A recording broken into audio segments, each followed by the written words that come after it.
Hoy, walang, Ganun-ganun mo. walang harang-harang ha. Bawal. Bawal ang Oo. harang. Oo. Itigil na yan! Alin? Hindi, maraming gustong itigil eh. O magtigil pasada. Oo. Gusto itigil ang modernization. Itigil ang face-out.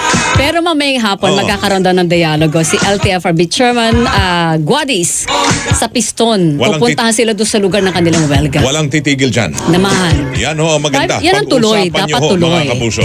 Ay, magandang umaga. Huwag ho kayong magugulat. Double wang ho ang sumasa inyo sa saksi sa Double B. Oo. Pansamantala lang ito mga kapuso ngayong araw ng Lunes, November 20. Sa pangalan ni paring Joel Reyes Obel, Weng de la Peña at El Bonita Rowena Weng Salvacion. Siyempre, ako ito magandang umaga. Rowena Salvacion mga kapuso. Import lang ako dito ha. Import niyan. Gusto kayo Lunes na Lunes. Oh, yung mga bata ha, nasa online lang. Yung karamihan. Yes. Tutok tayo mga kapuso sa Welga. Tatlong Yan. araw na tigil pasada ng grupong Piston. Ngayon kasama na ang grupong Manibela. Apa. At ilan pang mga grupo ng transportasyon. Siyempre, nakatutok pang buong persa ng Super Radio DZ Double D sa special coverage. Kaugnay nitong tatlong araw na tigil pasada ng grupong Piston. Kailan gato San Jero nagikoto sa Quezon City. Si Mark Makalalad nakatutok sa Eastern Metro Manila. Si Jomera Presto, nagulat naman mula ho sa Camanaba at Bulacan areas. Habang si Mau de la Cruz nakatutok naman sa Southern Metro Manila. At si Manny Vargas, nakatutok sa lungsod ho ng Maynila. Super Radio DZBB Special Coverage. Super Radio DZBB Bantay Biyahe. Ikot na tayo, Weng. Sige. Mga kapuso, alamin natin ang sitwasyon sa mga lansangan ng Metro Manila mula kay Mark Makalalad. Mga miyembro ng Piston sa Pasig humiga sa kalsada at nagpunit ng mga larawan ng modern jeepney. Mark, magandang umaga. Magandang umaga, Double Wing. Para makapukaw ng atensyon sa kanilang programa ay nagpunit ng mga larawan ng modern jeepney dito sa lungsod ng Pasig. Ang ilang miyembro ng grupong Piston na lumahok sa Tigil Pasada. Nakalagay doon sa modern jeepney yung mukha ni Pangulong Ferdinand Bongbong Marcos Jr. Yan, yung mukha ni DOTR Secretary Jaime Bautista, yung mukha ni LTFRB Chairman Chofilo Guadis III. Pinunit nila yan. Sabay-sabay silang nagpunit yan. Parang mga katipunero na nagpunit ng sedula. Ganyan ang naging eksena kanina. KKK. At pagkatapos, KKK. Parang ganun ang eksena kanina. At pagkatapos niyan, Double Wing, sila ay humiga dyan sa kalsada. Ayan. At kasabay ng kanilang paghiga, sumisigaw sila ng mga katagang PUV, face out, ibasura. Yan ang naging laman ng kanilang panawagan dahil nga tinututulan na itong franchise consolidation application na hanggang December 30 lamang papayagan. At para sa kanila, dapat umanong mapakinggan sila dahil kahit ilang beses na sila na nakikipagdialogo ay wala pa rin nangyayari sa kanilang panawagan kung saan tila nagbibingi-bingihan umano ang pamalaan sa kanilang panawagan. Inabot lamang ng mahigit isang oras yung kanilang kilos protesta dahil pasado alas 6 ng umaga sila nagtipon-tipon dito at tumigil ng pamabasada kung saan yung kanilang mga sasakyan ay kanilang ginarahe na. At ngayon ay marami sa kanila nagsibalikan na sa kanilang mga garahe at yung iba naman dumiretso sa headquarters ng Piston dito sa may Pasig Palengke. Yung kanilang kilos protesta naging maayos naman, naging mapayapa at yan ay naging pantay sarado ng mga tauhan ng Pasig Police. May gano'ng karami yan? Yung mga nandyan. Yung kanina, nung tinanong natin, yung kanilang organizer na saan na po ng mga jeepney driver at operator yung lumahok dyan sa kilos protesta sa Pasig Palengke. At tinatanong pa natin kung ilan na yung bilang sa ngayon ng mga driver na lumahok na. At yan ay kanilang ibibigay mamaya dahil nagpo-consolidate pa raw sila kung ilan sa kanilang mga kasamahan yung hindi na bumabiyahe. Dahil kanina, nakausap din natin yung ilan nilang mga miyembro, umikot muna Ang tawag daw nila doon, sundot, mga isang ikot. Oo. Kukuha lang ng pang gastos ni Macy's. Tama, sa tunay. May iba kanina, isang ikot lang. Okay na daw sila. Yung iba naman hanggang 3 ikot. Yun yung kanilang ginawa. Magagayon man, sa kabila ng kanilang programa dito sa Pasig Palengke, may mga nakikita pa naman tayong marami pang mga jeepney na bumabiyahe ngayon. At ikutan din natin yung ibang area kung meron ng mga apektadong pasahero. Sandali Mike, yung Pasig ba nagdeklara na walang pasok ngayon? May pasok sa Pasig. May pasok Ang na, sabi diba? sabi ni Pasig Mayor Vico Soto, hindi nila inaasahan na mapaparalisa yung pampublikong transportasyon. Kaya tuloy lamang yung Pasig sa kanilang face-to-face. Anong obserbasyon mo, Mark? Marami bang pumapasada na jeep? Wala bang mga na-stranded na pasahero ngayong oras ng... Well, marami na sa ating mga kapuso nakapasok na. Pero marami na-stranded ba? Oo. Sa impormasyon na nakuha natin mula sa MMDA, dito sa area ng Pasig Palengke, particular yung mga naikutan kong ruta sa may bagong bayan, kasama itong mga joda na ito, yung Jeepney Operators and Drivers Association, ang naapektuhan sa Pasig, bahagi ng Ligaya. Yan. So mamaya iikutan natin yung bahagi na yan para makita yung sitwasyon dahil tinapos lamang din natin yung programa dito nga sa Pasig Palengke kung saan nagsama-sama yung mga miyembro ng grupong Piston. So hindi maligaya sa ligaya. Kasi wala Hindi maraming maligaya. maraming stranded doon na mga kasayero Ganda ng kanina. segue doon. Hindi maligaya sa ligaya. Sila doon. Sige, Ikutan sana. natin yung area na yan mamaya pagkatapos sila puntahan natin yan. Thank you, Mark. Dito sa loob ng Pasig, ang inyong kapuso, Mark Makalalad ng GMA Super Radio. Dito tapat, totoo. Super Radio DZBB Bantay Biyahe. Ito gusto natin libre. Sige nga. Sa ganitong pagkakataon na nagkakalibre Oo. Pag may tigil pasada. Libreng sakay ng MMDA naman sa Monumento area ay nakaumang na. Jomer Presto! Jomer, good morning! Double Weng, bukod sa libreng sakay ng lokal na pamahalaan ng Caloocan, nakaantabay na rin dito sa Monumento Circle ang libreng sakay ng Metropolitan Manila Development Authority o MMDA. Isa itong malaking bus na babiyahe mula Monumento papunta ng Malabon. Pero sa mga oras na ito ay hindi pa sila nagpapasakay ng mga pasahero dahil sa marami pang mga jeep ang bumabiyahe sa kalsada. Samantala sa ngayon ay nagpapatuloy ang kilos protesta ng grupong Piston na sinalihan na rin ng iba pang militanteng grupo. Sa pagpapatuloy ng programa, ilang tsoper ang humiga na sa kalsada kasabay ng kanilang panawagan na itigil ang pag-phase out sa mga traditional jeepney. Sa daloy naman ng trapiko, bahagyang sumisikip ang daloy ng mga sasakyan, partikular sa mga papunta ng Rizal Avenue dahil sa isinasagawang kilos protesta. Marami namang nasakyan yan o may mga sumakay na ba dyan? Wala pa. Hindi pa sila pinapayagang sumakay. Ganun? Kuya Weng, Anong oras daw? Oo, dahil marami pa jeep Yung nakikita natin dito, marami pa talagang jeep na dumadaan dito sa bahagi ng Monumento Circle. Ang sinasabi nga ng traffic dito sa Caloocan ay normal traffic ito. Kung yung mga nakikita nating build-up na mga pasahero dito, normal daw ito dahil marami talagang pasahero dito. Pero hindi ibig sabihin ay gumagana na o epektibo na yung tigil pasada ng grupong. Kala ko, iikot-ikot lang yan. Para doon sa mga gustong sumakay, makalibre man Hindi lang. hindi pa maglalarga ang gobyerno ng libreng sakay habang may mga jeep kasi daw ayaw makaagaw do sa kita ng mga regular nating jeepney. Di ba, Jomer? Tama. Kasi pag may libreng sakay, ay kung ikay pasahero, doon ka sasakay Oo. Ay hindi nakikita yung mga pumapasada. Ganun. So Tama. standby lang kayo. Oh, yes, standby yan. Hanggat may mga stranded na sa daan, tsaka pa lamang kayo Yes, ibig tatakbo. sabihin kulang na ang jeep. Oo. Tama. At saka ang binabanggit ng driver ng bus na nakausap natin dito nga sa Oo. libreng sakay, baka awayin sila ng mga super ng jeep dahil nga marami Pero, pa bumabiyahe. Paano malalaman ng driver ng bus? No? Dito sa lugar na ito, marami nag-aabang kasi walang Oo. masakyan. Ginawa ng PSTMD o yung Traffic Management Department ng Caloocan, Kuya Weng, bawat entrada dito, halimbawa yung Samson Road, Rizal Avenue, yung EDSA, may mga naka-standby na traffic enforcer. Lahat sila may radyo para sa monitoring na rin. Kung mapansin Yun. na marami ng pasahero, ay sa kanila titimbrehan yung kanilang libreng sakay, gayon din yung libreng sakay ng MMDA para nga simulan na yung deployment at pasakayin na yung mga apektadong pasahero. Yan ang sitwasyon. Ako si Jomer Apresto ng GMA Super Radio. DZBB, dapat totoo.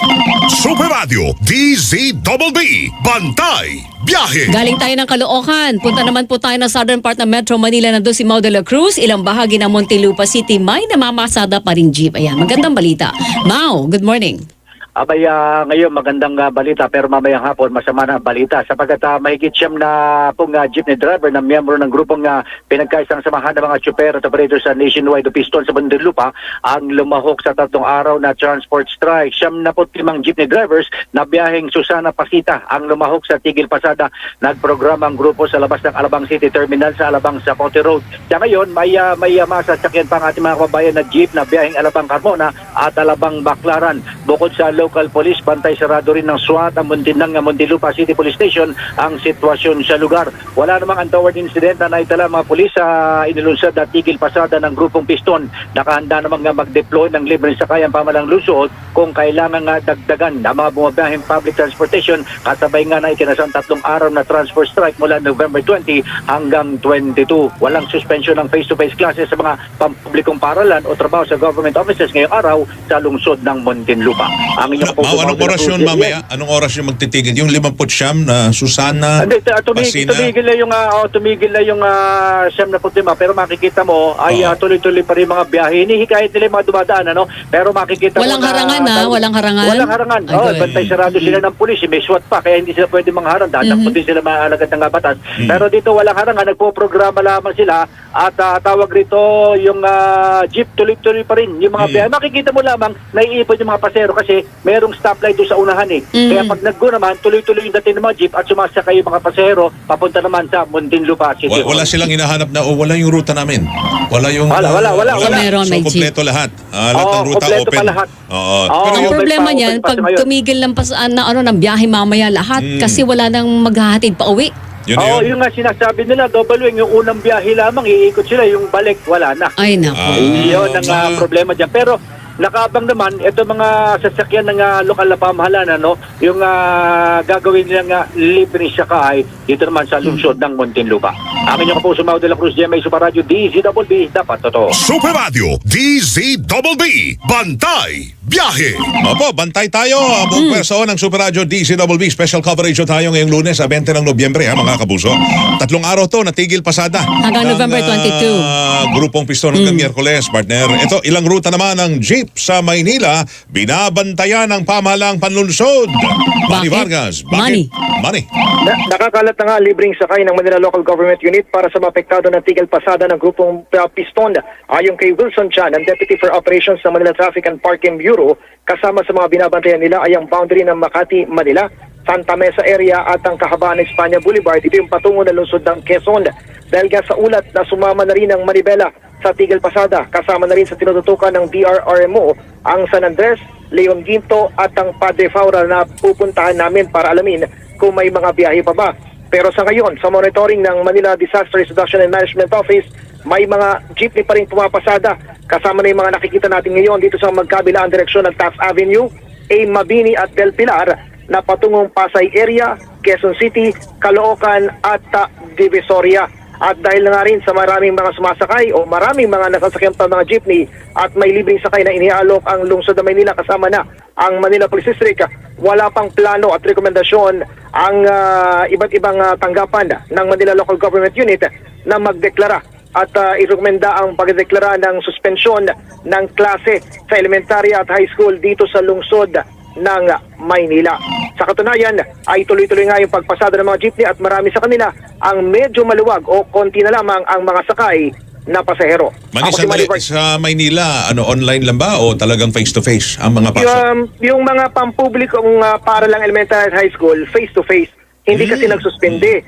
Pero yung mga kolehiyo, marami dito ang nagsuspende ng face-to-face classes. Puro mga asynchronous o mga online classes. Kasama na dyan yung pamalaang o itong pamantasang lungsod ng Maynila. Ito ay face-to-face classes.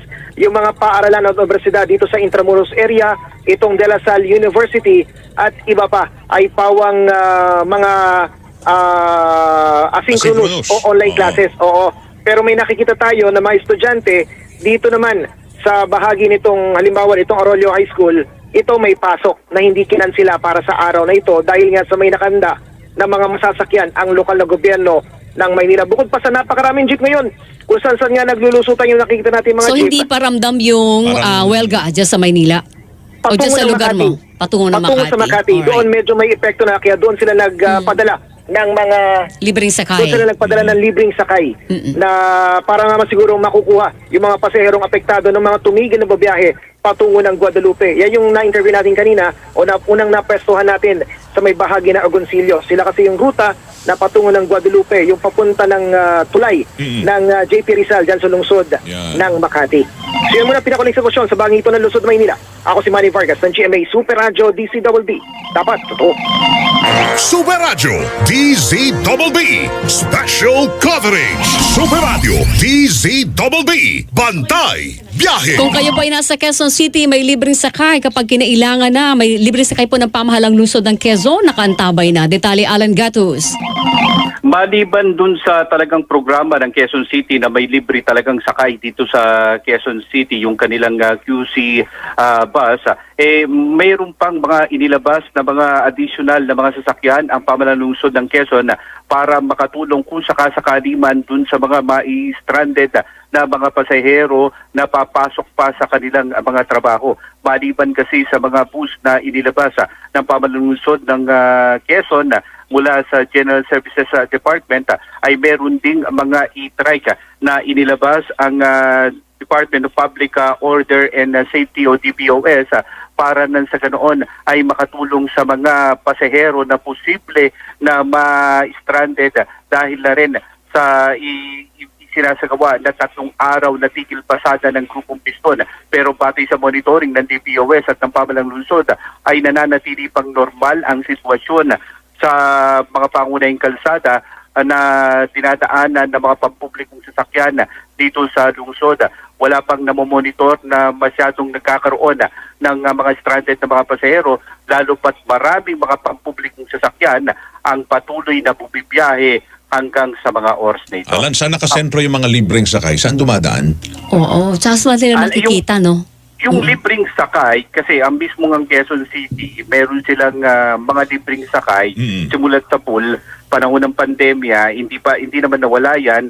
Meron na dyan nasa tapat ng City Hall sa may National Housing Authority at pagkatapos meron pa na nanggagaling ng mga Novaliches papunta ng Memorial Circle, meron sa papuntang Gilmore, papuntang Muñoz at papuntang Ortigas Extension, meron pa dyan. Papunta ng Katipunan, meron din dumadaan dyan na libreng sakay ang Quezon City. Yan ay yung regular na programa ng Quezon City government. Bus yan, no? Parang mga bus yun, no?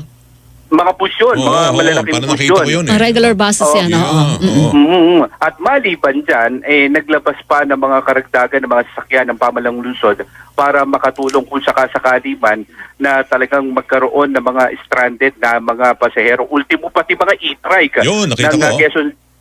Ultimo mga e-trike ng Quezon City government ay inilabas na nila para nang sa ganoon kung sakasakali na talagang marami ang stranded, magamit yan ng gusto. Pero nag-ikot tayo mula Circle, sa may bahagi ng East Avenue, Quezon Avenue, at pagkatapos sa mga oras na to, papunta tayo sa bahagi ng Katipunan, nakikita natin halos maraming mga pampasaherong jeep, maliban pa sa mga taxi, mga bus, UB Express, na nakikita natin bumabiyahe hanggang sa mga oras na ito sa mga kalsada dito sa Quezon City.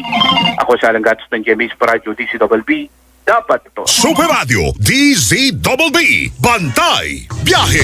Meron namang obserbasyon sa ating Facebook, Weng. Ang luwag daw ng kalye. Ito nga, may nag-text 7276. Sabi niya, Maliwag ang kalye. sa monumento daw, partner, Oo. maraming bakanteng jeep. Wala akong pasahero. Walang pasahero. Ibig sabihin, Nasaan yung hindi mga pa pasahero? nararamdaman. O baka nakapasok na. Diba?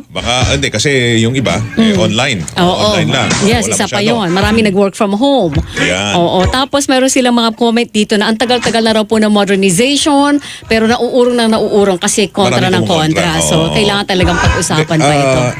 Wala naman tayong pinapanigan. Lahat Yes. naman ay gusto magkaroon ng maganda at maayos May na ligtas magandang na may positive sasakyan. na epekto yan. Pero Oo. sa hanap buhay ng iba, katulad din ng Kamodi, Oo. para sa kanila, disadvantage yun sa kanila.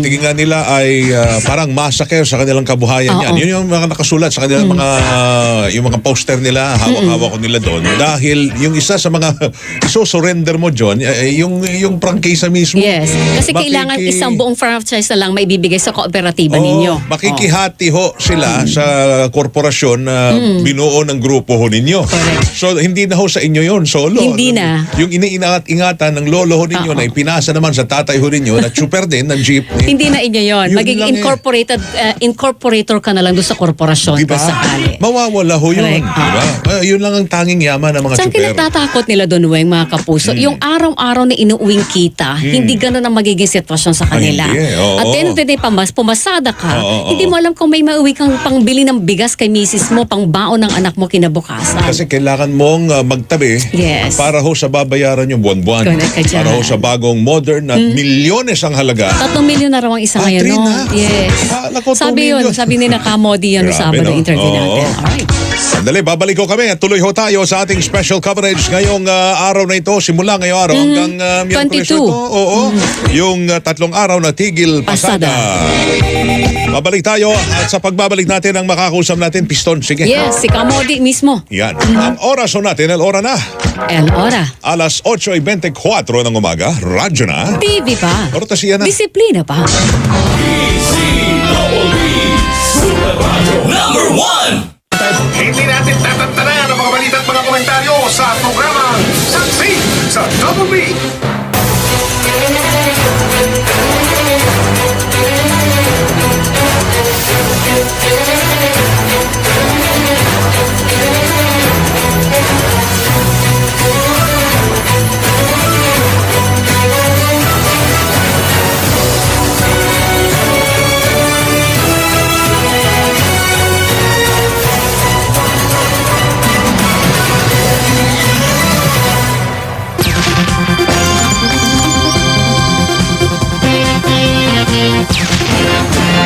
Pagbabalitang walang kinikilingan, walang pinoprotektahan, walang kasinungalingan, serbisyong totoo lamang. Super Radyo DZBB. Hindi pa huli, hindi pa titina. Super Radyo DZBB. Prime time. Alas 5:30 hanggang alas 6:30 ng umaga. Melo del Prado sa Super Radyo DZBB. Alas 6:30 hanggang alas 7 ng umaga. Joel Reyes Abel at Melo del Prado sa Bango na Bayan. Alas 7 hanggang alas 8 ng umaga. Joel Reyes Abel at Melo del Prado sa Super Balita sa Umaga Nationwide. Alas 8 hanggang alas 9 ng umaga. Rowena Salvacion at Joel Reyes Abel sa Saksi sa Double B. At alas 9 hanggang alas 10 ng umaga. Arnold Clavio at Connie Sizo sa One-on-One. Walang personalan. Pagbabalitang walang kinikilingan, walang pinoprotektahan, walang kasinungalingan. Serbisyo totoo lamang. Super Radyo DZBB. Prime time. Ba't buhaghag? Wala. Buhaghagard na. Hindi ka kasi nag-conditioner. Shampoo lang? Kulang. Boost Hair's Beauty with new Cream Silk Vitamin Boost. Cream Silk has 10 times more vitamins and argan oil. It conditions inside out for up to 10 times straighter. All day no buhaghag, parang blow-dry levels the hair. Get boosted for more every day with new Cream Silk. Now 30% more. Sabi, mahalin mo yung lalaking malabo ang mata. Kasi hindi yan titingin sa iba. Ako, dadalhin ko siya sa EO. EO Executive Optical, expert eye care, state-of-the-art facilities, affordable eyewear. He needs to see na wala nang mas hihigit pa sa akin. EO, love your eyes. Mas pinalawak na pagbibigay serbisyo. Tuwing Sabado, mula alas 8:30 hanggang alas 10 ng umaga sa Luzon, Visayas at Mindanao. Super Radio DZBB sa Mega Manila, Super Radio Cebu, Super Radio Davao, Super Radio Iloilo at Super Radio Palawan. At mapapanood sa Double B TV sa GTV mula alas 8:30 hanggang alas 9:30 ng umaga. Consumer at iba pa. Tutok na!